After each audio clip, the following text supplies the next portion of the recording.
It's a much quieter week for the Seahawks. There's only two real pieces of note here. May 6th, the team signed cornerback Michael Jackson to a new restructured contract. Jackson signs a new deal with the Hawks that will drop his cap hit from just over $3 million to $1.2 million. That puts the Seahawks back in the black in cap space at just over $1.5 million. They needed to do something similar to this or something like this because of the fact that they had to sign, rather create some space to sign their NFL draft picks. So, there was some interesting thought with the draft, as the Seahawks did select two cornerbacks, both from Auburn. Thought what might happen in the defensive back room.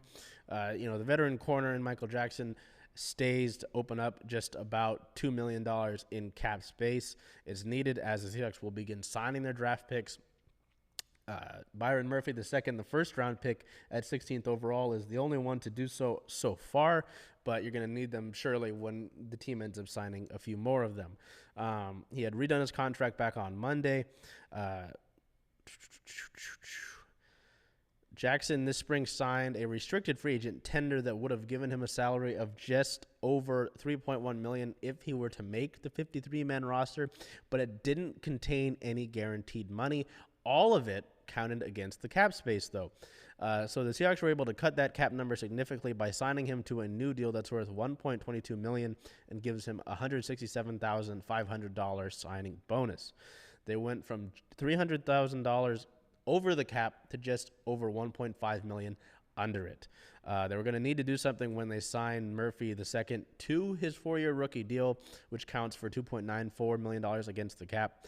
That helps them do that with this. So great to see that. You got to make some space somehow, and to keep a veteran like Michael Jackson, who has been pretty valuable to this team and has taken up a good amount of snaps for this team, is a good way to do so. So that, and then on May 8th, kind of in an interesting move, the team waived quarterback Sivan Cordero. This leaves Seattle with just two quarterbacks on its roster, with Geno Smith and Sam Howell. Cordero took part in rookie minicamp this last weekend. So there was this piece of news, and then the other one, I really struggled with his name last week, and I'm sorry that I struggled so much with it. But when you look at it, with the Seahawks having Tua Tagovailoa's brother from Maryland, in camp, there was some thought maybe he would do something. He kind of struggled in the mini camp that they had. But then, so you look at it here, he went on to go and play with the Cardinals in their camp, which was interesting to note.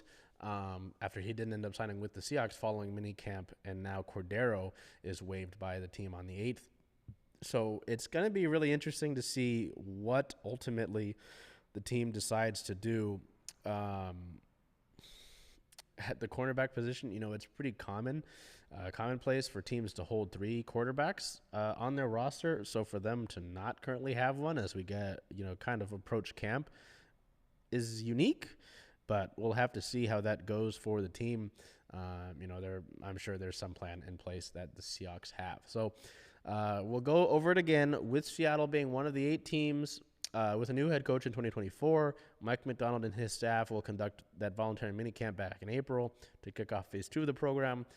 As we mentioned, Phase 3 of that program doesn't begin until May 20th, when the Seahawks will conduct 10 organized team activity workouts through June 6th.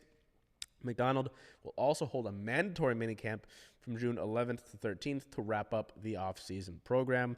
No live contact is permitted during this period, but 7-on-7 and 9-on-7 and 11-on-11 team drills will all be allowed, along with individual and group drills.